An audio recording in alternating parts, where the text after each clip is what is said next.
Ta bi še bila za prodajo, s tem, da pravijo, da je že ni več dobra kvaliteta zdaj.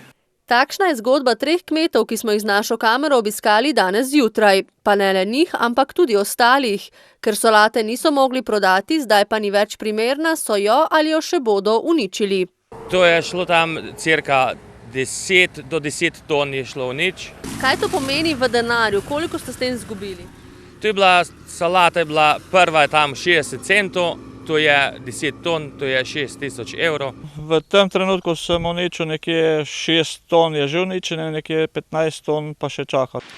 In na žalost je takšnih usod še nekaj. Trgovci jim zatrjujejo, da je solata iz uvoza cenejša, tem cenam pa naši kmetje ne morejo konkurirati in tako komajda, če sploh, pokrijejo stroške. Bojijo pa se, da bo situacija podobna tudi pri drugi zelenjavi, zelju, krompirju. Ja, to je dosti veliki izpad dohodka, ne.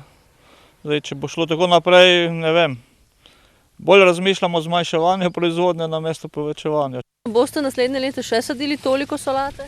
Bom razmislil, zelo bom razmislil, odvisno od kaj se bo dogajalo zdaj naprej. In podobno bodo verjetno ravnali tudi drugi.